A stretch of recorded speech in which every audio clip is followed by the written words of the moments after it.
Israelis and Palestinians in Gaza are spending a fourth night being bombarded by rockets and missiles as Israeli Defense Forces and Hamas militants continue fighting. We'll have the latest from Kfar Aza kibbutz, where soldiers have been removing the bodies of residents killed by Hamas, including women and children.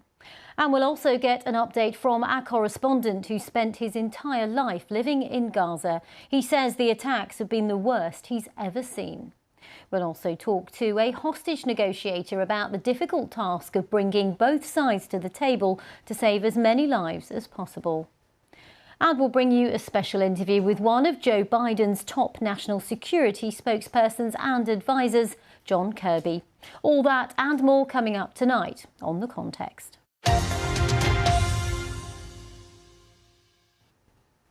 Thick black smoke fills the air over Gaza tonight following a further day of intense Israeli airstrikes.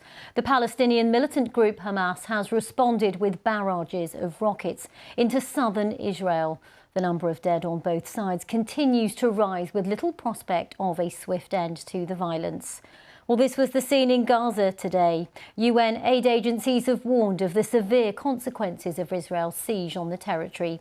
Palestinian officials say more than 800 people have been killed by the strikes. The World Health Organization has called for a humanitarian corridor to be opened into the area.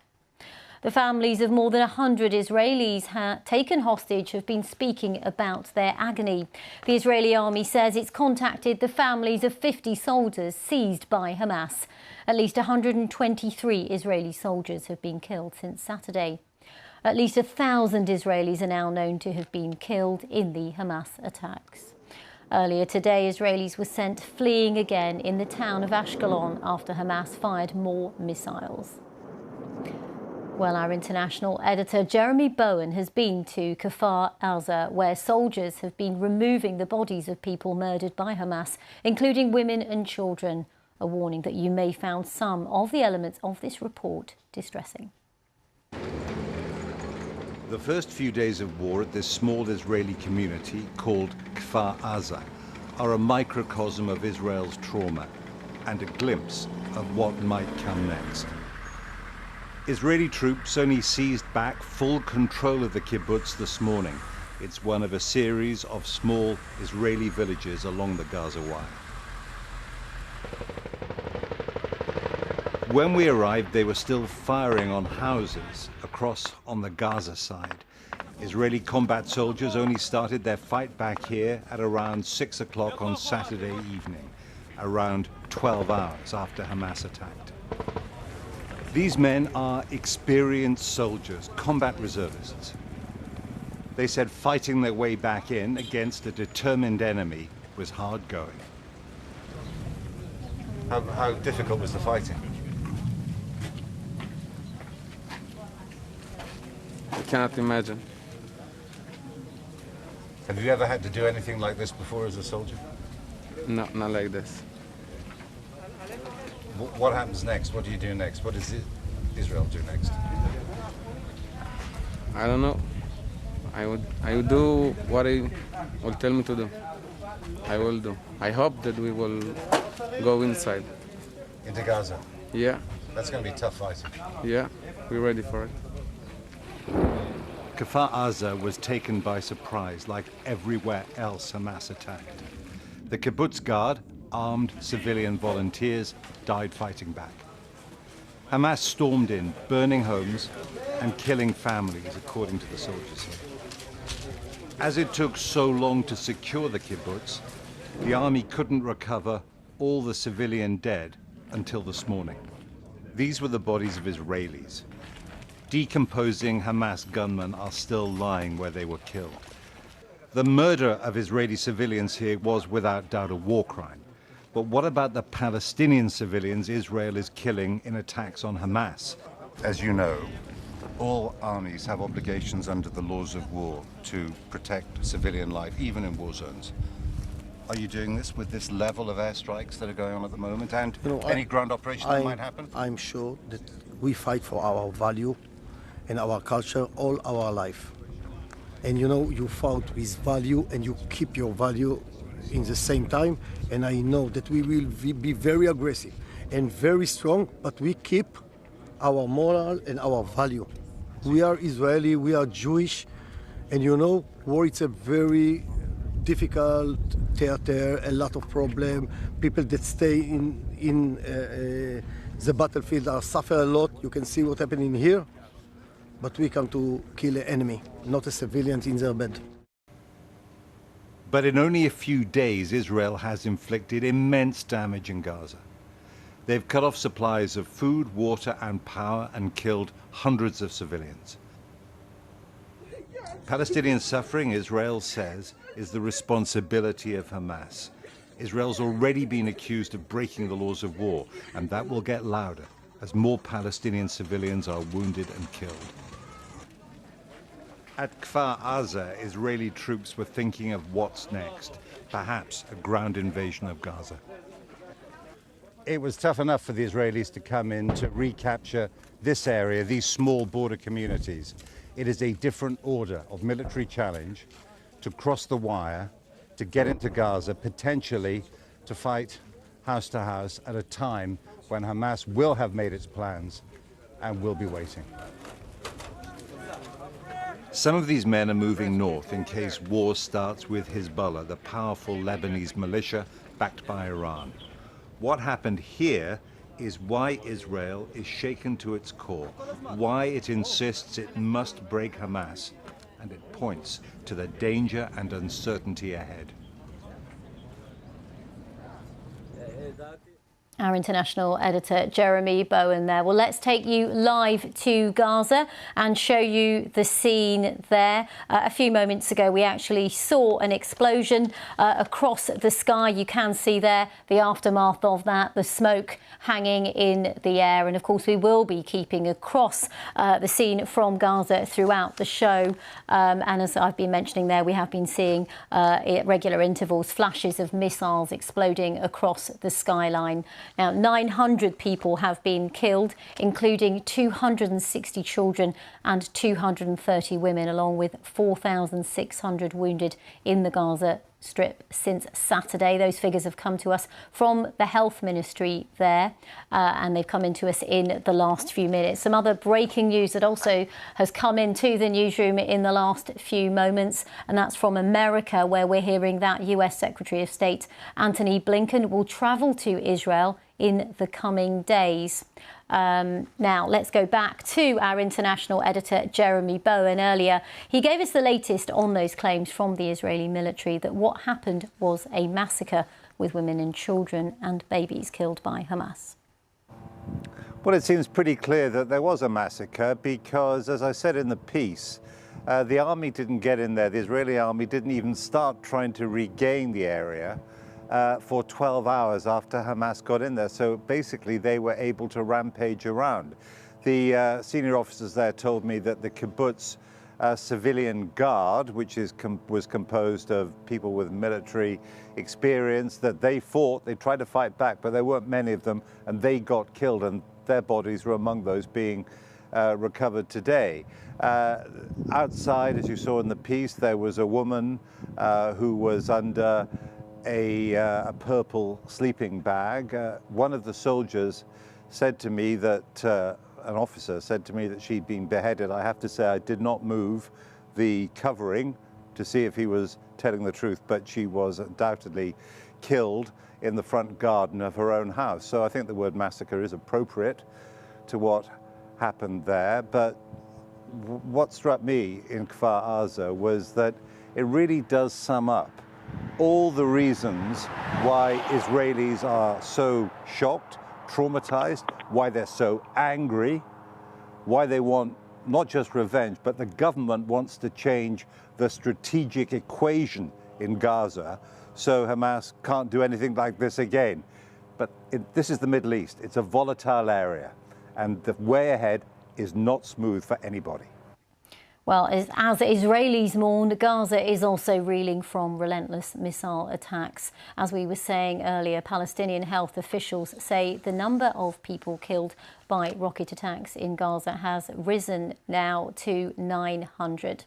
Well, the United Nations has told Israel that its siege of the territory is illegal, with food, water and power all cut off. Now, the BBC has had a rare insight into the Gaza Strip through the eyes of our correspondent, Rushdie Abu-Alouf. Now, he's lived there his entire life and has reported on the conflict for decades.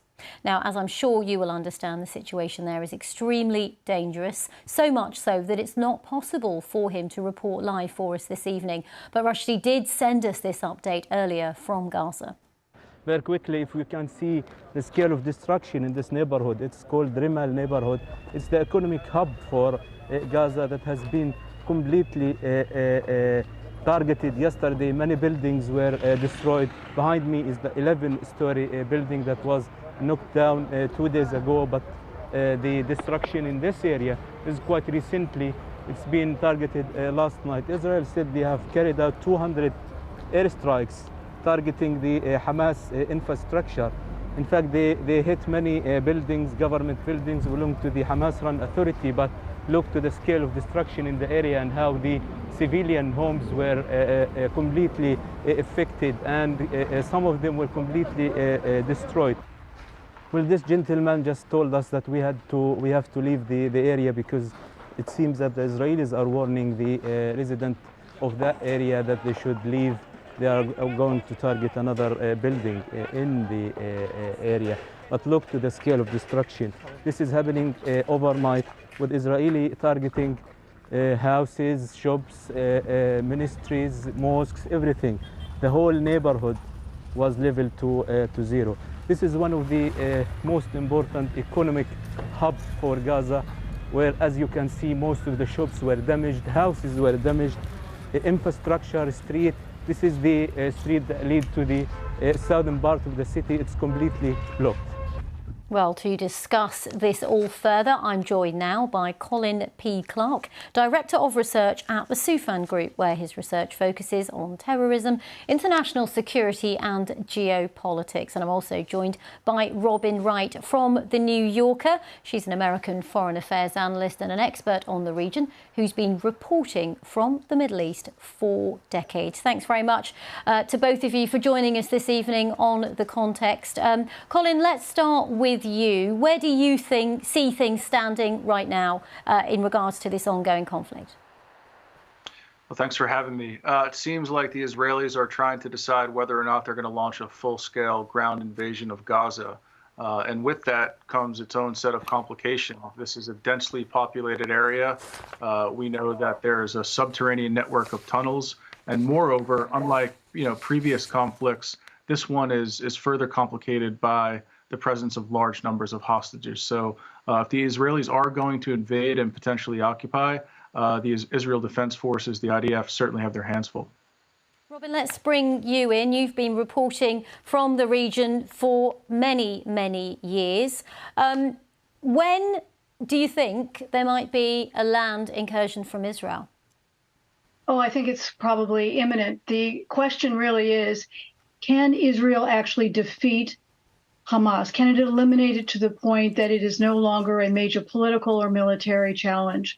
And I think there are real questions. Short term, Israel has the might, the will to impose severe damage to whether it's command posts, Hamas arsenal, its leadership, its infrastructure. But what happens then? Who rules Hamas? I mean, who rules Gaza? How do you make sure that Gaza is not a threat to Israel down the road, whether it's from Hamas or others?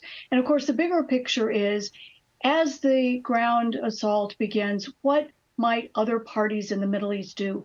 The United States is scrambling right now to help Israel with military equipment and to deploy its own forces around the region, not in Israel, but as a sign, as a warning to other parties not to get involved. But the real danger is the threat from particularly Hamas on Israel's northern border. Does it at some point engage, not because it wanted to at the beginning, but because it now feels that it's obliged to help another proxy ally under the Iranian so-called axis of resistance? So there are a lot of questions down the road. We all know what's going to happen next. We all know that Israel can probably prevail. But the bigger issues are what happens kind of long-term in strategy, and how do you counter the potential for other threats and a wider conflagration? Colin, let's look at the military capabilities of both Israel and of Hamas. I was looking at some of the numbers according to the International Institute of Strategic Studies that says the Israeli armed forces have close to 170,000 people, including around 126,000 in the land army, 400,000 reservists also on call. That's as opposed to Hamas that has around 20,000 in the Al-Qassam brigades. How do both armies, as it were, match up to each other? Well, it's David and Goliath. It's really a kind of asymmetric conflict. However, with the help of Iran and with the help of allies like Hezbollah, Hamas has prepared to fight an asymmetric conflict to win the battle of quote unquote hearts and minds in international opinion. And really, they're fighting on their home turf. Again, I just mentioned subterranean network of tunnels. They're going to go to ground. They're going to wage guerrilla tactics, and they're likely going to attempt to continue to penetrate Israel, shooting rockets. What we saw over the weekend was really a combined arms maneuver that we haven't seen from Hamas in previous conflicts. Now, think about it. Operation Cast Lead, 2008-2009, Pillar of Defense, 2012, Protective Edge, 2014. The Israelis have attempted to wipe out Hamas numerous times. They've been unable to do it. And I don't see anything that proves to me now that they're going to be able to follow through and finish the job this time. Robin, can I bring you in on that very point as well? What's your analysis of that? We heard from Colin saying he doesn't think they're going to be able to follow through on that. I covered the 1973 war a half century ago, and that was a far easier kind of equation. This was state versus state, that Israel knew the address of its enemy. It knew what the diplomatic options were. It knew what the military options were as army to army. Ever since the 1973 war, Israel's main rivals have been non-state actors. They've been militias. And as Israel discovered in Lebanon during the war with Hezbollah, it's very hard to beat a militia. And the United States learned that lesson in Afghanistan against the Taliban and in Iraq against ISIS. Israel in 2000 ended up withdrawing unilaterally from Lebanon because it knew it couldn't defeat, in the conventional sense, a militia. And that's the challenge that Israel faces today, even though it is far better armed, far better trained, far better equipped in confronting a much smaller and in some ways ragtag militia. Robin Wright and Colin P. Clark, thank you very much for bringing us your insight on this story. Around the world and across the UK, this is BBC News. Let's take a look at some of the other stories making the news across the UK. The International Monetary Fund says the UK faces another 5 years of huge interest rates to stem rising prices. The organisation expects the UK to have the highest inflation and slowest growth next year of any G7 economy, including the US, France, Germany, Canada, Italy and Japan. Holly Willoughby's told ITV she will not be returning to This Morning, adding that it had been an honour just to be part of its story, but that she had to make the decision for her and her family.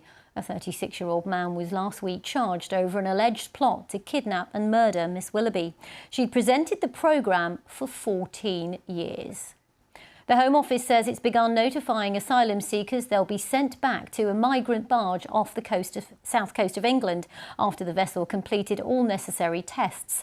39 men were moved onto the vessel in August but were removed when Legionella bacteria was found on board the vessel.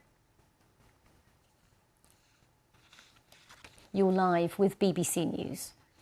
Well, let's take a look now at how one of Israel's closest allies, the US, has been reacting. US President Joe Biden and his team have met in the Situation Room to discuss next steps. And you can see the president here. Also amongst those in the room, Vice President Kamala Harris and Secretary of State Antony Blinken, who we've just heard is going to be travelling to Israel in the coming days. Well, President Biden said the team connected directly with Israel's Prime Minister Benjamin Netanyahu to discuss coordination to support Israel, deter hostile actions and protect innocent people. And in the last hour, the president's been speaking directly to the American people. Mr. Biden confirmed that Americans are among the dead and among those being held hostage by Hamas. He also called the attacks from Hamas an act of sheer evil and said that the US is ready to send additional assets to Israel to give it any support it needs to respond. So in this moment, we must be crystal clear. We stand with Israel. We stand with Israel. And we will make sure Israel has what it needs to take care of its citizens, defend itself, and respond to this attack. There's no justification for terrorism. There's no excuse. Hamas does not stand for the Palestinian people's right to dignity and self-determination. Its stated purpose is the annihilation of the state of Israel and the murder of Jewish people. Well, we can now cross live to Joel Rubin, a Democratic strategist and former US Deputy Assistant Secretary of State in President Obama's administration. Good to have you with us here on The Context on BBC News. Let me first start by getting your reaction to that address to the nation that President Biden just delivered. Thank you, Regina, for having me. This really was a powerful statement. It was brief. It was succinct to the point. President Biden explained his view, which is embedded in historical narrative of the Jewish people and the Jewish people's suffering, but also in his personal direct experience with Israel. He recalled his meeting with Golda Meir 50 years ago, where she told him that the Israelis had nowhere to go but there, to paraphrase it, and so they would stay and fight. And so I think his mission was to provide heart as well as hardware, and he accomplished that in this speech. And we've just heard, Joel, that Secretary of State Antony Blinken is going to be visiting Israel. They don't say when exactly, but they say in the coming days. What will that trip likely achieve? You know, it's probably going to be this combination of heart and hardware, where Secretary Blinken, who is Jewish, I'm confident that he will be there to mourn the deaths and do it in accordance with Jewish tradition. I'm Jewish too, and there is a period of mourning, and there's going to be, Israel will be in mourning for a number of days going forward.